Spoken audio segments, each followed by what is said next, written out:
Bom dia a todos, que a paz do nosso Senhor e Salvador Jesus Cristo seja contigo, meu irmão e minha irmã.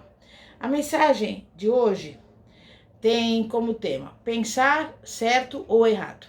E nós vamos abrir a Bíblia Sagrada na carta de Paulo aos Romanos, capítulo 10, e nós vamos ler aqui do versículo 8 ao 10, que diz assim: Mas que diz, a palavra está perto de ti, na tua boca e no teu coração.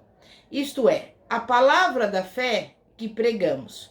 Porque se com a tua boca confessares a Jesus como Senhor e em teu coração creres que Deus o ressuscitou dentre os mortos, será salvo. Pois é com o coração que se crê para a justiça e com a boca se faz confissão para a salvação. Mas o que diz? A palavra, como nós vimos, está junto da boca. O que nós cremos é o resultado do nosso pensamento. Se pensarmos erroneamente, vamos crer também de maneira errada. Se a nossa crença for errada, a confissão também o será. Ou seja, o que dissermos estará errado. Tudo depende do nosso modo de pensar. Mas a palavra de Deus nos foi dada para endireitarmos os nossos pensamentos. Jesus disse em Marcos 11, 23, Porque em verdade vos digo que qualquer que disser a este monte, ergue-te e lança-te no mar, e não duvidar em seu coração, mas crer que se fará aquilo que diz, tudo o que disser lhe será feito. O nosso pensamento precisa estar em sintonia com a palavra de Deus, porque não poderemos crer além do que nos revela a sua palavra. A Bíblia diz: confia no Senhor de todo o teu coração e não te estribes no teu próprio entendimento. Provérbios 3, versículo 5. E ainda: destruindo os conselhos e toda altivez que se levanta contra o conhecimento de Deus, e levando cativo todo o entendimento à obediência de Cristo. 2 Coríntios 10, versículo 5. A Bíblia também fala: e não vos conformeis com esse mundo, mas transformai-vos pela renovação do vosso entendimento, para que experimenteis qual seja a boa, agradável e perfeita vontade de Deus. Romanos 2, versículo 2. Renovamos a nossa mente estudando a palavra de Deus. A Bíblia nos ensina a ter a mente de Cristo. A única maneira de termos a mente de Cristo é estudando a palavra, crer nela de todo o coração e agir conforme os seus ensinamentos. A palavra de Deus também nos ensina a pensar nas coisas que são boas, puras e honestas, se houver nelas alguma virtude. Filipenses 4:8. Portanto, a palavra de Deus realmente tem muitas coisas a dizer sobre a mente. Entretanto, precisamos compreender que os pensamentos podem surgir de duas fontes distintas. Em outras palavras, os pensamentos que vêm à nossa mente nem sempre se originam dela. O diabo coloca muitos pensamentos de fora. Esta é uma fonte. Por outro lado, pensamentos de Deus vêm do nosso interior. Eles vêm através do nosso espírito para a nossa mente. Quando você fica em comunhão estreita com o Senhor, por meio da oração, meditação e estudo da sua palavra, aprende a distinguir a origem dos seus pensamentos. Naturalmente, pensamentos malignos são do diabo. Deus é o amor, e o amor não pensa, não ouve e não vê mal. Esses tipos de pensamento vêm de Deus. As referências feitas sobre a mente confundem muitas pessoas. Porém, no tocante ao fato de crer, muitos pensam que creem e realmente o fazem em suas mentes, mas não em seus corações. Paulo disse em Romanos 10, 9: se com a tua boca confessares ao Senhor Jesus. Você vê que isto não se refere à confissão de pecado, nem a uma confissão de fraqueza. Em vez disso, é uma confissão do senhorio de Jesus Cristo. E ele continua dizendo: e em teu coração creres que Deus o ressuscitou dos mortos, serás salvo. Visto que com o coração se crê para a justiça, e com a boca se faz confissão para a salvação. Nós vamos definir agora o significado da palavra confissão. Em primeiro lugar, é afirmar alguma coisa na qual cremos. Em segundo lugar, é testificar algo que conhecemos. E em terceiro lugar, é testemunhar uma verdade que abraçamos. Um exemplo da face legal da redenção. Nós costumamos orar: Deus, salve este homem, ou Deus, cure aquela mulher. Entretanto, na mente de Deus, ela já curou essas pessoas e as salvou. Em outras palavras, Deus estava em Cristo reconciliando o mundo consigo mesmo. Jesus não tem de morrer novamente para salvar ninguém. Ele já fez isso, não fez? Não precisa mais verter o seu sangue. Deus já fez tudo o que precisava ser feito para prover a nossa redenção. Aquilo que o Senhor legalmente comprou, realizou e proveu para nós, se torna nosso experimentalmente, quando cremos na palavra de Deus em nosso coração e confessamos com a boca que isso é verdadeiro. Quando os pecadores ouvirem a palavra de Deus, terão seu modo de pensar endireitado. A palavra lhes mostrará que estão perdidos, que são pecadores, que não podem salvar a si mesmos, nem se tornar justos. Repita assim comigo: meu Deus, eu sou uma pessoa pecadora, não posso salvar a mim mesma, e eu sei, de acordo com a tua palavra, que eu não posso me fazer justa, mas eu te agradeço, porque tu me amas e enviaste o Senhor Jesus para morrer por mim. E pela sua justiça eu posso ser redimida. Eu creio que Jesus morreu pelos meus pecados, de acordo com as Escrituras. Eu creio que ele ressuscitou dos mortos, e esta é a minha justificação. E eu o confesso agora e o recebo como meu Salvador. Irmãos e irmãs, isto é pensar em linha com a palavra e crer no que a Bíblia diz. Confessá-la é criar uma realidade de salvação no espírito humano. Faz uma grande diferença o modo como o pecador é trazido à salvação.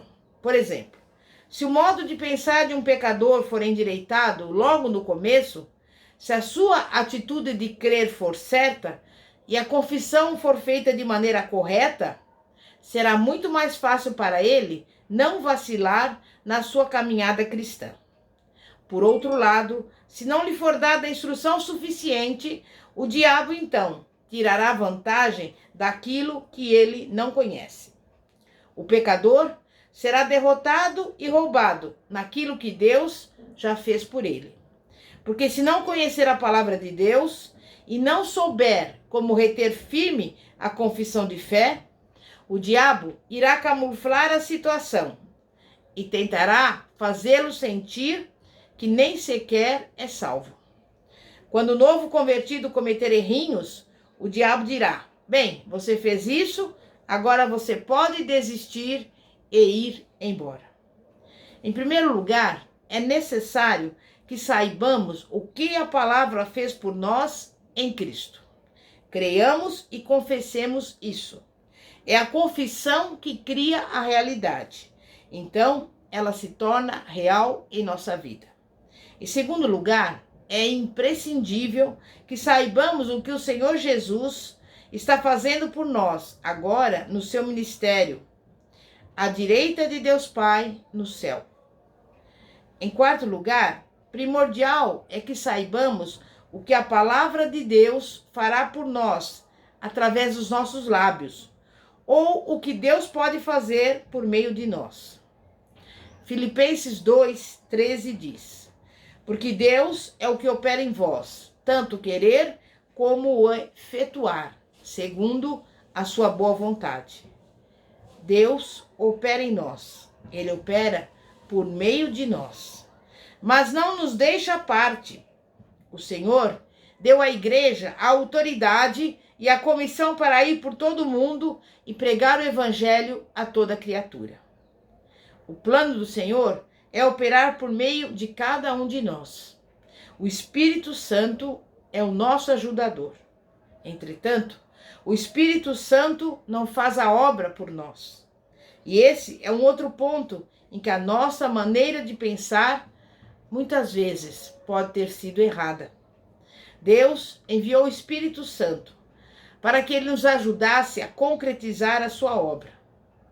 Na maior parte do tempo, o Espírito Santo é deixado para concluir tudo.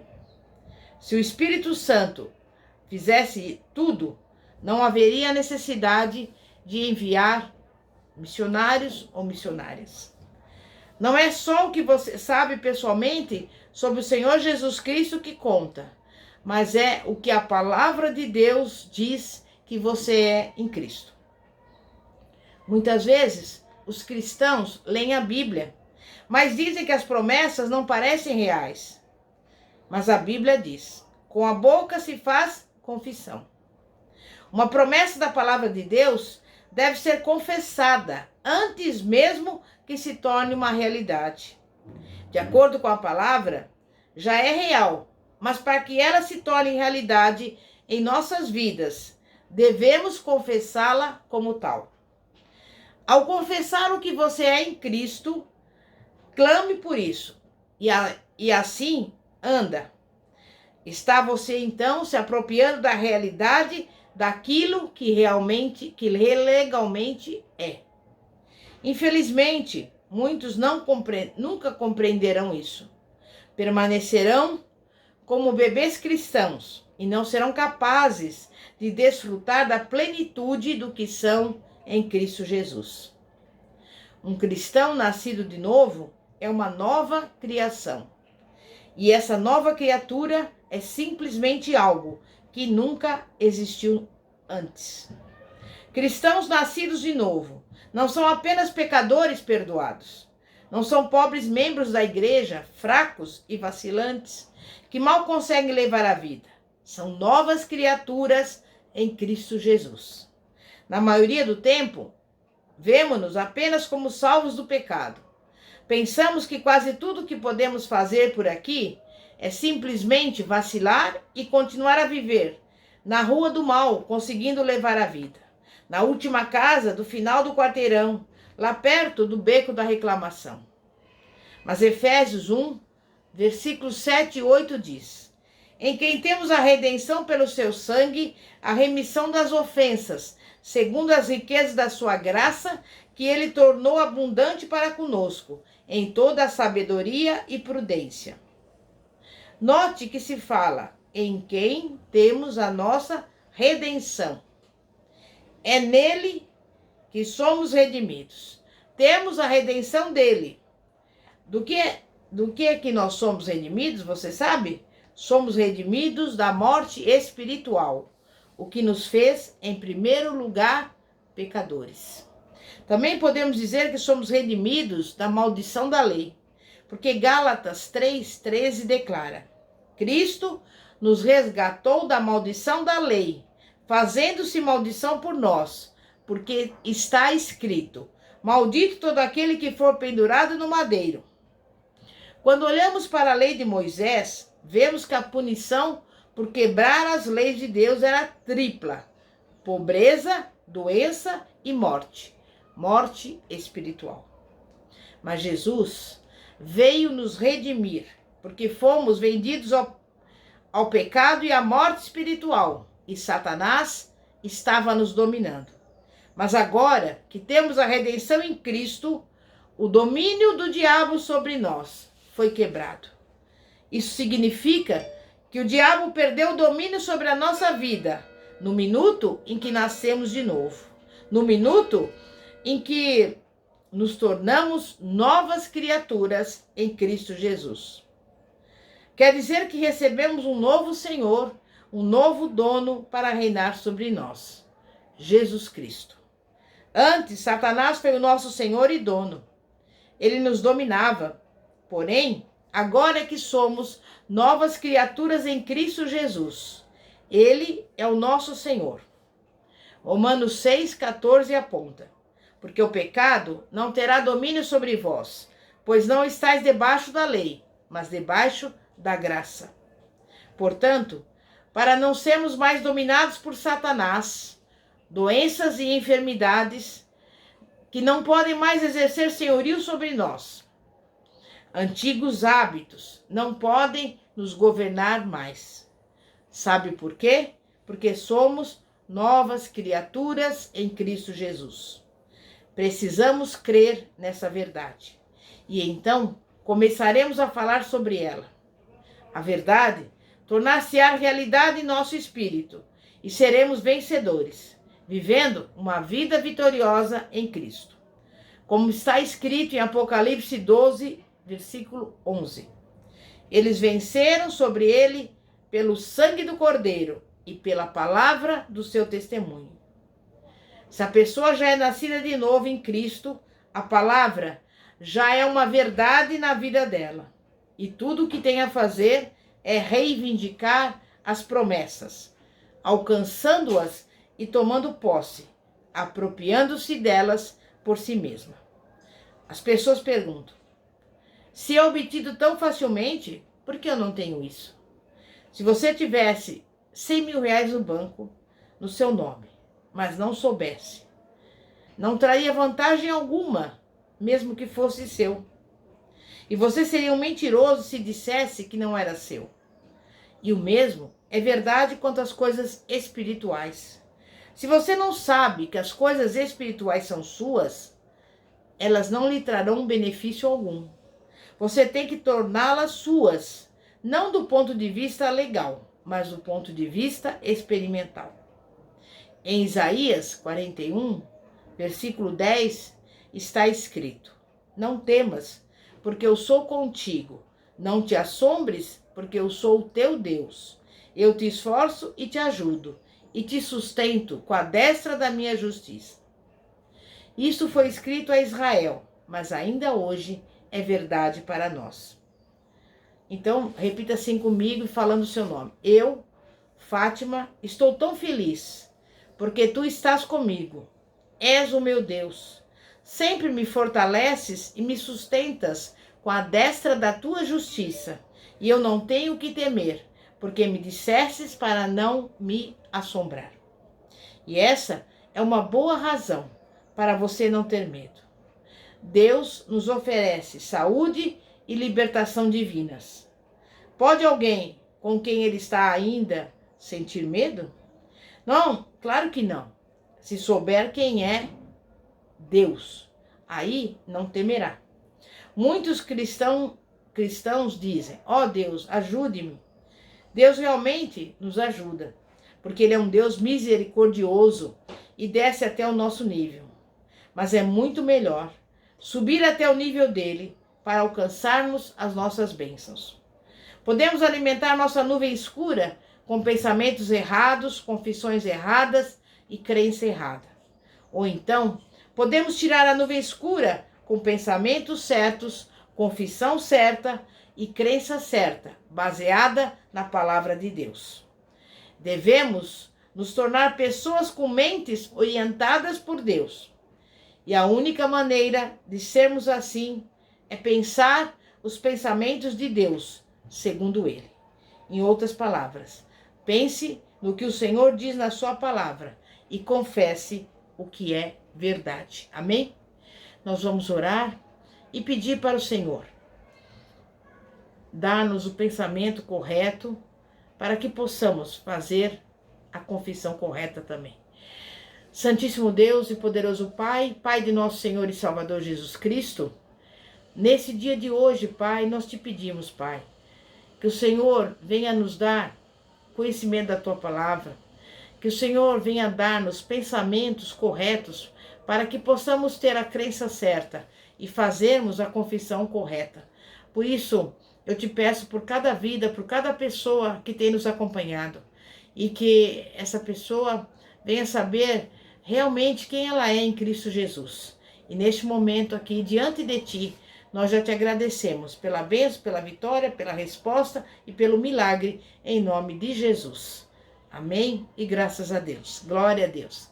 Eu convido a todos a nos acompanhar também pelo canal do YouTube e pelo Facebook, cujo título é Igreja Poder de Cristo. E também você poderá nos ligar ou mandar mensagem pelo WhatsApp nos seguintes números: 0 operadora 11 9 4229 5533. 0 operadora 11 9 4229 5533. Que a paz de nosso Senhor e Salvador Jesus Cristo esteja com todos os irmãos e irmãs. Amém e graças a Deus. Glória a Deus.